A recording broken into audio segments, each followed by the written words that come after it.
The forward operating base in Helmand Province had never been this quiet. When word spread through the compound that morning, conversations died mid-sentence. Soldiers stopped loading magazines. Even the perpetual hum of generators seemed to fade into the background. In the SEAL team room, operators who'd never shown fear in 18 countries stood frozen, watching the tarmac through dusty windows. Because rolling toward the runway alone was a single A-10 Thunderbolt II. Its titanium bathtub cockpit gleamed dull gray under the Afghan sun, the GAU-8 Avenger cannon protruding from its nose like the finger of death itself. But it wasn't the aircraft that had stolen every voice on the base. It was who sat inside. Staff Sergeant Nadia Kavar had been the night shift lead mechanic for 11 months. Most personnel had only seen her in grease-stained coveralls, forearms streaked with hydraulic fluid, dark hair pulled back tight, always moving between hangars with tools and tech manuals. She signed off maintenance forms. She cleared birds for flight. She didn't fly them. Her personnel file said she'd been a pilot once, years back, before a medical discharge that no one talked about and she never explained. The file was thin on details, thick with redactions. What everyone knew was simple: mechanics fixed planes, pilots flew them. The lines didn't cross. Until today. The mission brief had been catastrophic from the start. 2 Marine reconnaissance teams, call signs Anvil 1 and Anvil 2, had been conducting surveillance near the Pakistan border when Taliban forces surrounded their position in the Rajasthan Desert's rocky highlands. Extraction helicopters couldn't reach them. The terrain was too hostile, the enemy concentration too dense. Every available combat pilot was wheels up already, supporting operations across 3 provinces. The Marines had maybe 4 hours of ammunition left. Then a voice crackled across the emergency frequency, calm as morning coffee, asking for flight clearance. Tower control had stammered. SEALs had looked at each other in disbelief. Because the voice requesting immediate takeoff, using brevity codes that hadn't been updated in base records, belonged to the mechanic who'd been torquing panel fasteners in Hangar 3 20 minutes ago. Now Nadia sat in the cockpit of Warthog 7-2, running pre-flight checks with hands that moved through the sequence like muscle memory carved in bone. Her call sign patch old, faded, the stitching worn, rested velcroed to her survival vest. It read Revenant in block letters beneath a ghost silhouette. No one on base had ever seen her wear it before. The tower operator's voice crackled through her helmet, uncertain, almost pleading. 7-2, please confirm pilot credentials and mission authorization. Nadia's thumb moved to the radio switch. Her response was 5 words that would echo through military aviation channels for years afterward. Credentials are in the air. The twin General Electric turbofans spooled up with a rising howl that rattled windows across the compound. Nadia released brakes. They accelerated down the runway, its straight wings cutting through heat shimmer, carrying 11 Maverick missiles, full ammunition load, and a pilot everyone had underestimated for almost a year. Behind her, the SEAL team commander stood watching, jaw tight, something like recognition flickering in his eyes. Because he'd finally checked her jacket after the tower call came through. Before the medical discharge, before the grease-stained coveralls and night shifts, before she became invisible behind a wrench, Nadia Kavar had been a combat pilot with 216 close air support missions. She'd flown rescue operations that were still classified. She'd put Mavericks through building windows from 4 miles out. And she'd earned her call sign the hardest way possible, by walking away from an aircraft that shouldn't have made it back, landing it dead stick with both engines shot out, saving her wingman's life in the process. They'd called her Revenant because she'd come back from the dead once already. Now she was about to do it again. The controller's voice returned, steady this time. Revenant, you are cleared hot. Godspeed. Nadia banked northeast, toward the mountains where 2 Marine teams were counting down their last rounds. The sky ahead was empty blue, stretching toward Pakistan's border peaks. She'd been fixing planes for 11 months, staying invisible, keeping her head down. But some things you didn't forget. Some things lived in your hands and your breath and the way you read the air. Flying wasn't something you stopped being. It was something you carried, waiting for the moment when the sky needed you again. The flight to the Registan took 48 minutes. Nadia kept the A-10 low, threading through mountain passes that scraped both wingtips, using the terrain to mask her approach. The Warthog wasn't built for speed. Cruising at 320 knots, it was the slowest jet in American inventory. But it was built for punishment, for staying in the fight when everything else had gone home. The titanium bathtub surrounding her cockpit could take hits from 23mm cannons. The redundant flight systems meant she could lose half the aircraft and still bring it back. Nadia had done exactly that once before, 6 years ago, over Kandahar. That's what the redacted file didn't say. That's what the medical discharge papers couldn't explain. She'd brought back a dying aircraft through enemy fire, landed it on foam, and saved 3 lives including her own. The price had been 18 months of medical treatment and a permanent flight status revocation that had nothing to do with skill and everything to do with bureaucracy. Now the radio crackled. Any station, this is Anvil 1 Actual. We are down to final mags. Request immediate CAS. Enemy armor approaching from north and west. The voice belonged to Captain Morrison, a Marine officer Nadia had never met but whose reputation preceded him. Steady under fire, protective of his people, the kind of leader who'd cover the withdrawal himself.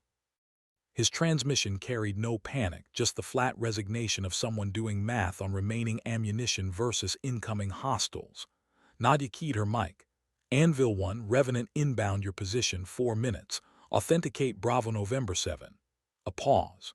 Then Morrison's voice returned, cautious. Revenant, authenticate confirmed. Be advised, we have multiple T-55 tanks, technicals with heavy weapons, approximately 100 dismounts. Danger close on all sides. Translation. The Marines were surrounded, outgunned, and about to die. Nadia adjusted her grip on the stick. Copy, danger close. Stay off the nets and mark your position with smoke when I call it. The Registan opened up below her like a geology textbook written in violence. Rust-colored ridges, dried riverbeds, scattered boulders the size of houses. Nadia spotted the contact area immediately. A shallow valley where 2 Marine teams had taken cover in a dried wadi, Taliban forces closing from 3 sides like a noose tightening. She could see the tanks, old Soviet T-55s that shouldn't still be running but were, their long cannons traversing toward Marine positions. Behind them, technical trucks mounted with heavy machine guns, infantry advancing in short rushes, using cover effectively. This wasn't some disorganized militia. This was coordinated assault. Nadia armed her weapon systems, running through engagement sequences she hadn't touched in years, but that came back like breathing. The A-10's weapon suite lit up green across her displays. 11 Mavericks, 1,400 rounds of 30mm ammunition, and 1 pilot who'd been written off as broken. She dropped lower, keeping the morning sun behind her, using speed and surprise the way you're supposed to when the odds are impossible. The radio stayed silent. Below, Captain Morrison would be keeping his people quiet, conserving ammunition, waiting to see if the voice on the radio was real or just another cruel joke from a war that specialized in them. Then Nadia pushed the Warthog into a hard descending turn that pulled 4GS and made her vision tunnel slightly. She lined up the first T-55, centered it in her targeting pod, and pressed the pickle button. The Maverick missile dropped clean, motor igniting, tracking laser designation straight into the tank's thin top armor. The explosion bloomed orange and black, turning 60 tons of Soviet steel into shrapnel and smoke. Before the debris settled, Nadia had already acquired the second tank, fired, pulled hard left. Another Maverick, another explosion. The Taliban forces scattered like disturbed ants, suddenly realizing death had arrived from above. Nadia keyed her mic, voice calm. Anvil 1, pop smoke now. 2 violet smoke grenades blossomed in the wadi, marking Marine positions with chemical precision. Nadia rolled inverted, spotted them, rolled upright, and made her first gun run. The GAU-8 cannon was an obscenity of engineering, 7 barrels rotating at 4,000 rounds per minute, firing 30mm depleted uranium shells that could cut through concrete like paper. When Nadia pressed the trigger, the sound was exactly what gave the A-10 its nickname. Not the sleek profile or the twin engines. The sound. That deep, tearing brrrrt that echoed across valleys and made grown men religious. She walked the cannon fire across a line of advancing infantry, watching through her targeting pod as enemy fighters simply ceased to exist. Then she pulled up, rolled right, came around for another pass. The Taliban tried to fight back. Tracers reached up toward her aircraft, small arms fire that pinged harmlessly off the titanium bathtub. Someone launched a shoulder-fired missile that Nadia defeated with flares, and a hard climbing turn that would have ripped the wings off a lesser aircraft. The A-10 just grunted and kept flying. She fired 3 more Mavericks, erasing technical trucks and weapons positions with surgical precision. Then another gun run, the GAU-8 turning enemy cover into dust and memory. She worked the battlefield methodically, precisely, like a mechanic disassembling an engine, except the engine was a Taliban assault force and the disassembly was permanent. Captain Morrison's voice finally returned, shaking slightly. "Revenant, you are clearing the field. We've got room to move." Nadia didn't respond, already lining up her next pass. She'd learned years ago that talking during close air support was for pilots who needed reassurance. The work spoke for itself. She fired her 8th Maverick into a building where enemy fighters had established an observation post. The structure collapsed into itself, stone and timber folding like origami. Pulled up. Rolled. Came around. Fired again. The sky above the Registan filled with smoke and the ghosts of men who'd made very bad tactical decisions that morning. Below in the wadi, Marines stared upward in disbelief. Some had been in combat for 8 years across multiple deployments. They'd seen close air support from every aircraft in American inventory. But they'd never seen anyone fly like this. No wasted movement, no hesitation, just cold precision wrapped in controlled aggression. One sergeant, a veteran of Fallujah and Marja, lowered his rifle and said to no one in particular, "Who the hell is Revenant?" His team leader, face streaked with dust and dried blood, could only shake his head. Because the pilot saving their lives was supposed to be turning wrenches in a hangar 300 miles southwest, not putting on a flying demonstration that would be analyzed in tactics courses for the next decade. Nadia expended her last 3 Mavericks on remaining armor, then made 4 more gun runs until her ammunition counter showed 80 rounds remaining. The Taliban forces had either retreated or ceased being forces entirely. The valley floor was scorched earth, disabled vehicles, and silence. She keyed her mic. "Anvil 1 battlefield clear. Extraction birds inbound your position, 12 minutes. Morrison's voice came back thick. "Revenant, we. Thank you doesn't cover it." Nadia adjusted her heading back toward base, turbofans settling into cruise power. "Just doing my job, Captain. Stay alive until the hellos arrive." She clicked off the radio before he could respond, because the tightness in her throat was threatening to become something she couldn't control, and pilots didn't cry on mission frequencies. The flight back to Helmand took 52 minutes. Nadia flew in silence, alone with the sky and the adrenaline slowly draining from her system. Her hands were steady on the stick. Her breathing was controlled, but something inside her chest felt like it was cracking open, some sealed chamber she'd kept locked for 6 years, because she'd forgotten what this felt like. Not the combat, not the precision flying, but the purpose. The knowing that her skills, her training, her refusal to quit had meant something tangible. That 2 Marine recon teams were going home to their families tonight, because she'd remembered how to be more than just a mechanic with a complicated past. When Helmand's runway appeared on the horizon, the radio erupted. Base commander requesting immediate debrief. Operations officer asking for battle damage assessment. Tower control requesting landing priority clearance. Nadia ignored all of it, flying the pattern exactly by regulation, extending landing gear, configuring flaps, touching down smooth as morning light. She taxied to her assigned spot, shut down engines, and sat in the sudden quiet for 30 seconds before unstrapping. The canopy hissed open. Heat rolled in like a physical presence. When she climbed down the ladder, her legs were shaking slightly, not from fear, but from the simple exhaustion of holding yourself together while the sky tries to kill you. The SEAL team commander was waiting on the tarmac, arms crossed, expression unreadable. Around him stood what looked like half the base: mechanics, admin personnel, even the mess hall staff. Everyone wanted to see the mechanic who just saved 2 Marine teams with flying that belonged in training videos. The commander stepped forward, studying Nadia's face like he was trying to reconcile 2 different people. Finally, he spoke. "Why didn't you tell anyone you could fly like that?" Nadia pulled off her helmet, dark hair matted with sweat, and met his eyes. "You didn't ask." The simplicity of it hung in the air.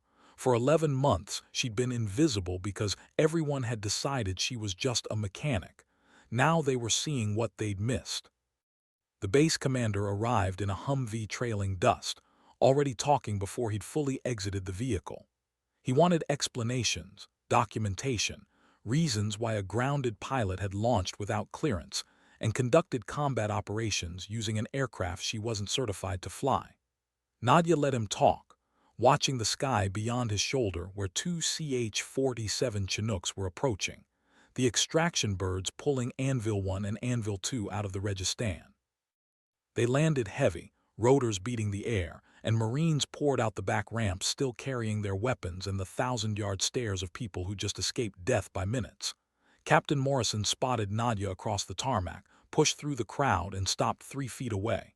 He was younger than his voice suggested, maybe 30, with the kind of face that had seen too much too fast. For a long moment he just looked at her. Then he extended his hand. "My people get to go home because of you. Whatever happens next, that matters." Nadia shook his hand, feeling the calluses of someone who'd been pulling triggers and humping gear through hostile country. "They get to go home because they held position until support arrived. You did the hard part, Captain." Morrison's grip tightened fractionally. "The hard part was waiting to die. You gave us something else to do instead." He released her hand, nodded once, and walked toward his teams who were already being processed through casualty collection and combat stress debriefs. But before he left, he turned back. "The gunny asked who Revenant was. I told him I didn't know, but I'm going to find out." The administrative aftermath took 3 days. Nadia sat through review boards, medical evaluations, and interviews with chain of command officers who couldn't decide if she was a hero or a liability. Her flight status revocation was 6 years old, based on physiological trauma from her emergency landing that doctors had deemed permanently disqualifying. The paperwork said permanent. The reality was more complicated. She'd crashed hard enough to fracture vertebrae, tear rotator cuffs, and develop post-traumatic tremors that made flight surgeons nervous. For 18 months she'd fought through physical therapy that felt like torture, rebuilding strength and control while bureaucracy ground slowly toward its inevitable conclusion. Grounded forever. She'd accepted it eventually, not because she agreed, but because fighting the system costs more than most people can pay. But sitting in that cockpit over the Registan, hands steady on the stick, body responding to demands she'd thought were lost forever, she discovered something the medical boards hadn't considered. Trauma could heal. Skills could wait. Some things you carried in your bones didn't fade just because paperwork said they should.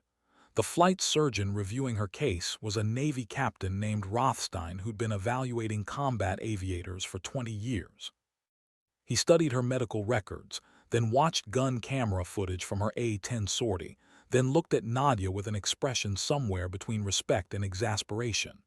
"You flew for 96 minutes, pulled sustained high-G maneuvers, and conducted danger-close fire missions that would stress a pilot half your age. Your tremors," Nadia flexed her hands, steady as bedrock. "Gone, sir. Have been for 3 years. I just never asked to be rechecked." Rothstein sat back, tapping his pen against the desk. "You know this is going to create problems. We don't just reinstate flight status because someone decided to prove a point."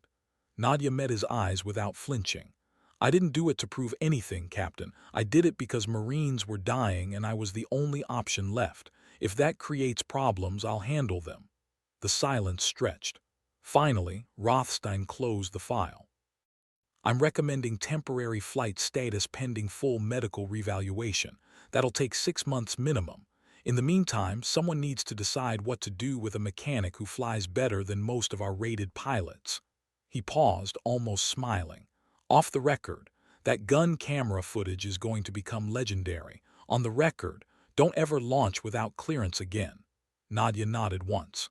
Understood, sir. The story spread through military channels the way only really good stories do, word of mouth, embellished slightly with each retelling, until the legend diverged from reality but carried essential truth anyway. The mechanic who'd saved 2 Marine teams, the grounded pilot who'd remembered how to fly, the woman everyone had overlooked doing things that made experienced combat aviators shake their heads in admiration.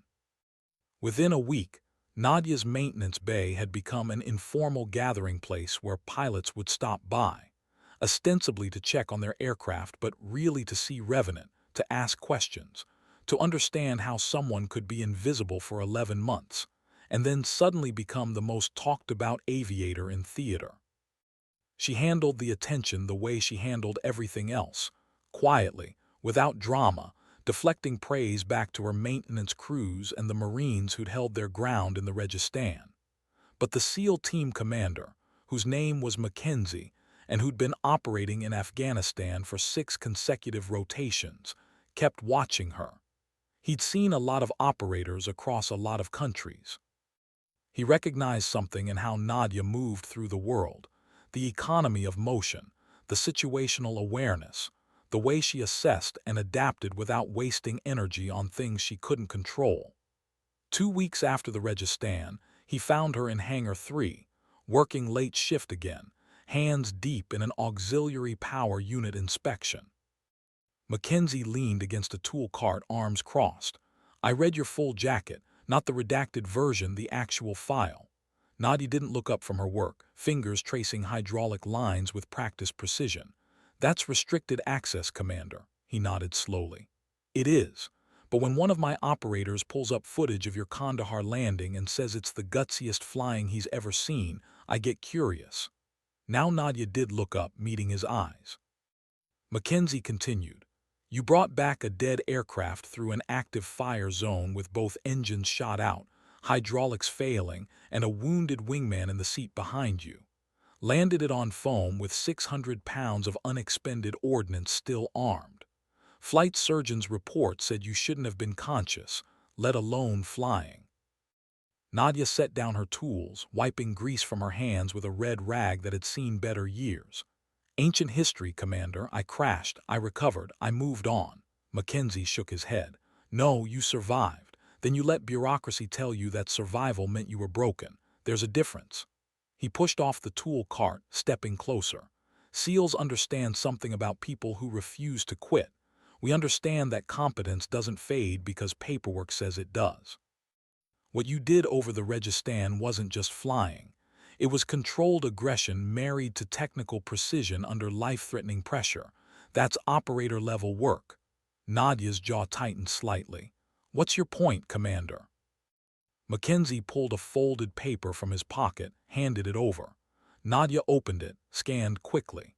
It was a recommendation for immediate reinstatement of flight status, signed by Captain Morrison, countersigned by the base commander, endorsed by 3 separate flag officers who'd reviewed the mission footage. At the bottom, Mackenzie had added his own statement. This officer represents the highest standard of tactical aviation excellence. Failure to restore her flight status constitutes institutional negligence. Nadia refolded the paper, handed it back. They'll never approve it. Medical boards don't reverse permanent determinations. Mackenzie tucked the paper away. They do when 2 Marine recon teams are alive because a mechanic remembered how to fly. They do when the alternative is explaining why we sidelined one of our best pilots over paperwork.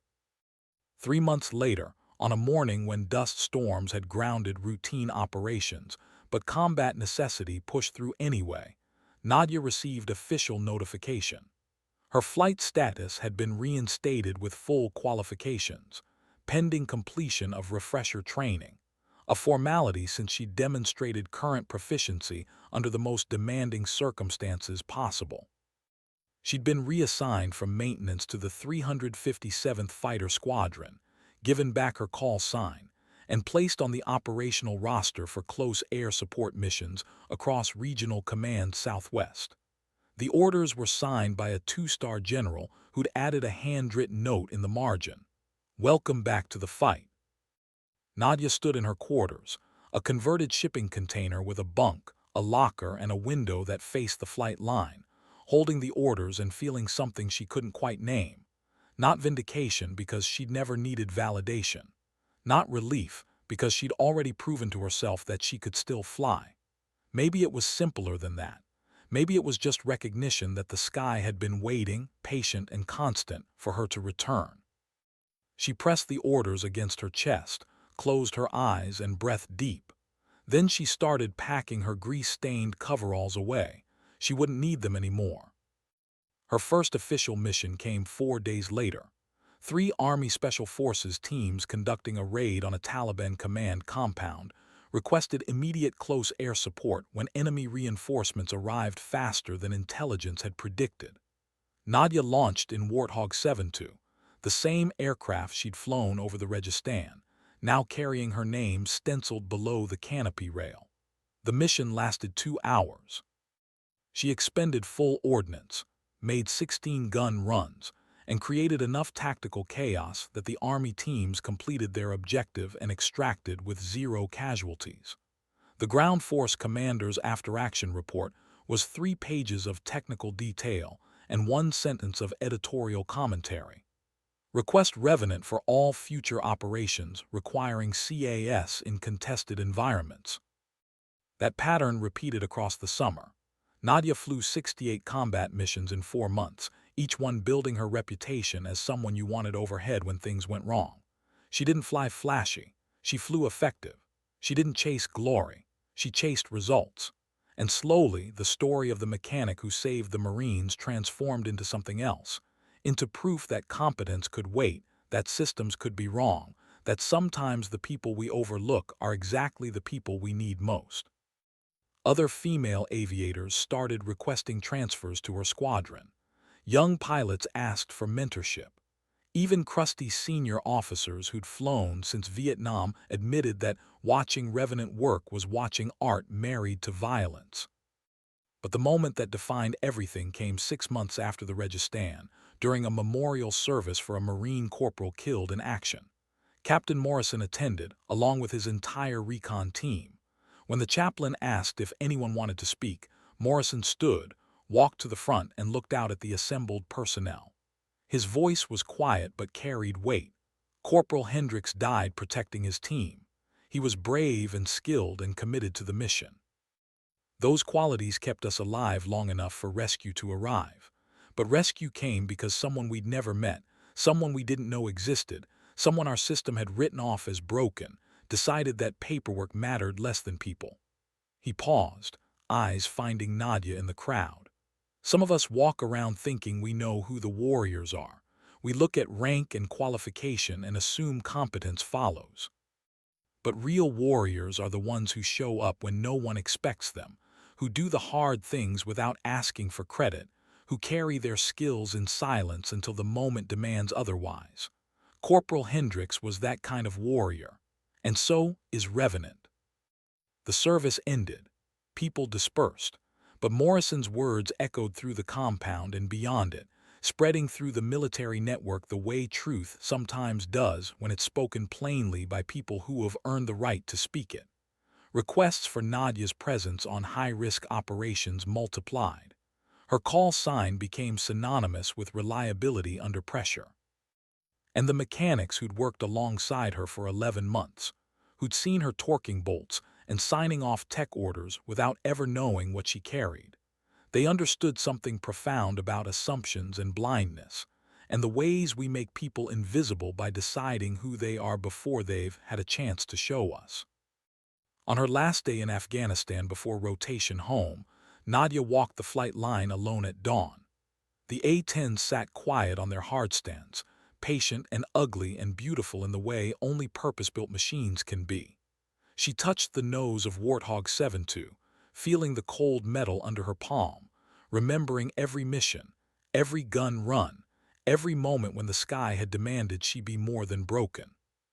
Her reflection stared back from the polished titanium, older than when she'd arrived, carrying experiences that no amount of medical paperwork could quantify or qualify.